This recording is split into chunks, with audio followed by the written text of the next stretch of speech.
À 48 ans, Mélanie, conseillère financière, vit avec la douleur au quotidien. Elle souffre d'une défaillance musculaire apparue brutalement il y a 11 ans, sans cause apparente.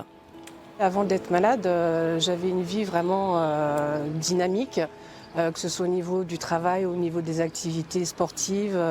Et puis du jour au lendemain, j'ai commencé à avoir mes jambes qui ont perdu leur mobilité. Les muscles qui tenaient plus, donc beaucoup de tremblements et des douleurs qui ont commencé à être diffuses, mais partout dans le corps, jusqu'au jour où je me suis retrouvée en fait aux urgences et je suis restée hospitalisée pendant 10 jours. Pour tenter de soulager ces douleurs intenses, Mélanie a tout essayé. Des médicaments évidemment, mais aussi de la natation, du yoga, de l'auto-hypnose. Mais rien à faire. Même les patchs de morphine qu'elle utilise au quotidien ne sont pas suffisants. Après une batterie d'examens, au bout d'1 an et demi d'errance médicale, un médecin lui diagnostique une fibromyalgie, une pathologie encore mystérieuse.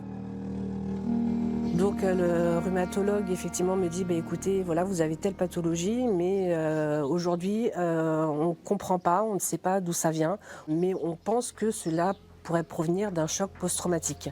Donc moi je voyais absolument rien qui pouvait provoquer ces douleurs qui étaient extrêmes dans la totalité du corps.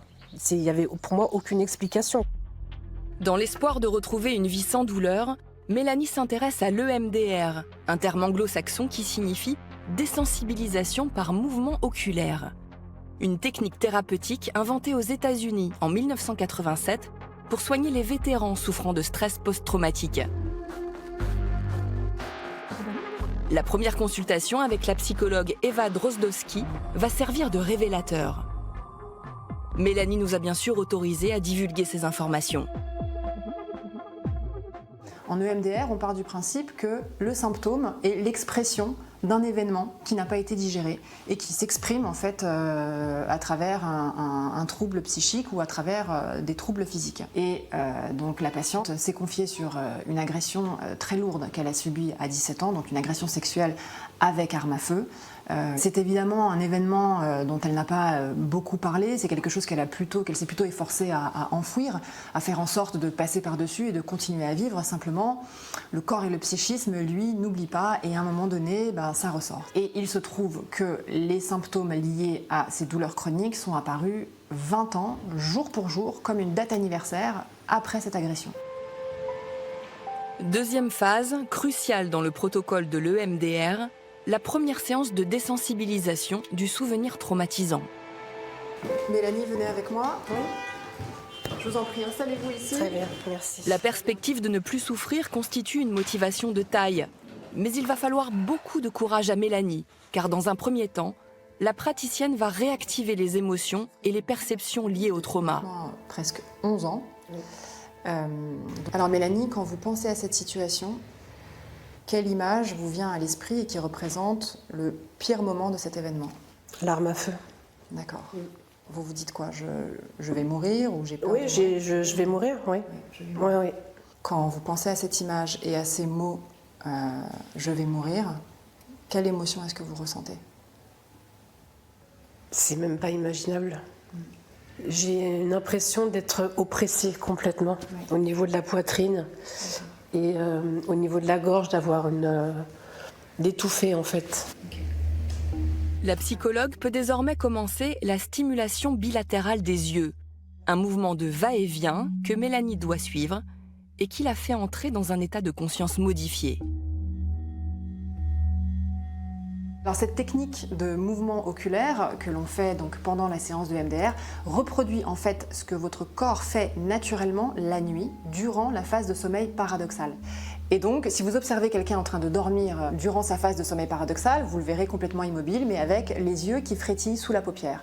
Et en fait, c'est un moment de la nuit où votre cerveau traite les informations.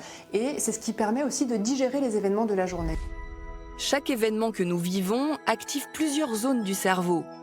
Cortex visuel pour les images, cortex auditif pour les sons, cortex olfactif pour les odeurs et amygdale pour les émotions ressenties à ce moment-là. Toutes les composantes du souvenir sont alors enregistrées dans l'hippocampe, le siège de la mémoire. Les zones se désactivent alors et le cerveau passe à autre chose. Mais en cas de choc émotionnel, Les amygdales ne s'éteignent pas, bloquant alors le souvenir de l'événement dans le présent. On revit alors perpétuellement les mêmes émotions négatives, aussi intensément qu'au premier jour. C'est ce qu'on appelle un souvenir traumatique. En fait, on fait remonter l'événement traumatique à la surface et on le balaye avec ces mouvements oculaires. On permet finalement au cerveau de refaire ce travail qui n'a pas été fait à l'époque ou qui a été mal fait et qui fait que cet événement a été coincé dans le système nerveux. On permet en fait de le sortir de là, de le désensibiliser et de le faire passer à un autre état de conscience. Prenez une respiration. Dites-moi ce qui vient maintenant. J'ai besoin que ça sorte. Allez-y, laissez sortir ce qui vient. L'événement traumatique, bien sûr, ne va pas disparaître de notre mémoire, il ne va pas être effacé par une séance de MDR. Par contre, il va complètement perdre sa charge émotionnelle. Donc le souvenir va rester, mais il va comme se normaliser. La plupart des études montrent que dans 80% des cas, l'EMDR est efficace pour faire disparaître les croyances négatives et les symptômes invalidants provoqués par un traumatisme.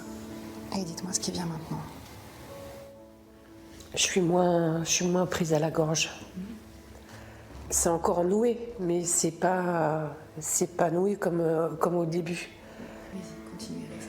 En moyenne, il faut 3 à 5 séances d'1 heure pour ressentir les effets de l'EMDR. Mais déjà, à ce stade, le changement est très clair pour Mélanie. Là, j'ai l'impression d'avoir balayé quelque chose. Non pas que j'y pense pas, non pas que ça n'a pas fait partie de ma vie, mais c'est bon. J'ai plus ce stress, j'ai plus cette angoisse, j'ai plus cette boule, j'ai plus ces cris que j'avais envie de sortir ou ces larmes à m'effondrer complètement. Et maintenant, quand vous revenez à la situation initiale, est-ce que les mots « je vais vivre » correspondent à cette situation ou est-ce que vous avez d'autres mots positifs qui correspondent peut-être encore mieux? Je vais vivre, je vais survivre, je vais passer à autre chose. Très bien. Nous avons rappelé Mélanie après sa 2e séance. Elle nous affirme déjà ressentir moins de douleur. De plus en plus reconnu, l'EMDR est même recommandé par l'OMS depuis 5 ans pour traiter un stress post-traumatique provoqué par un attentat, un deuil, et venir à bout des addictions ou encore de la dépression. Mais cette thérapie est aussi indiquée pour des traumatismes moins lourds, comme une rupture, un burn-out ou un accident. C'est le cas de Karen. Journaliste de 51 ans, aventurière dans l'âme et plongeuse expérimentée, elle se retrouve il y a 15 ans au Mexique, à 35 mètres de profondeur, dans un gouffre naturel. Je regarde un peu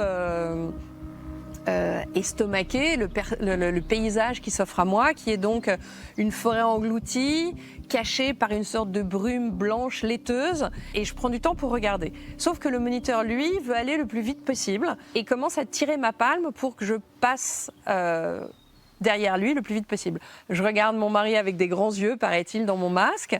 Je commence à être plus stressée, de plus en plus stressée. Et je commence à hyperventiler, c'est-à-dire que je commence à respirer de plus en plus vite parce que voilà, le stress monte. Une plongée particulièrement difficile techniquement, un stress qui monte. Karen n'en a pas conscience, mais cet épisode va 7 mois plus tard exploser comme une bombe à retardement.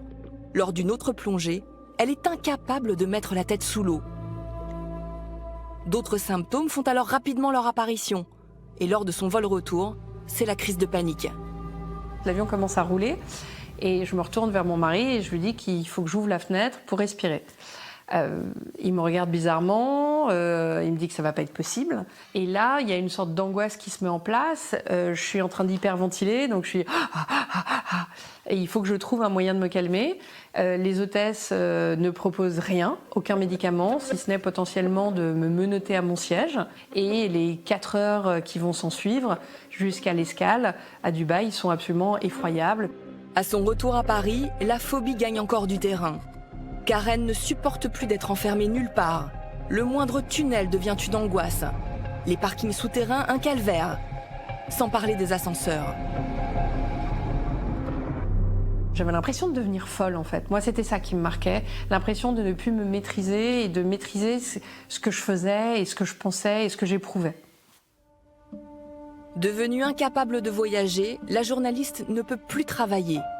Elle décide alors de suivre une thérapie EMDR et comprend grâce à cela que sa plongée au Mexique a généré un fort stress inconscient et que son cerveau n'a pas supporté d'être à nouveau confronté à une situation identique lors de la plongée suivante.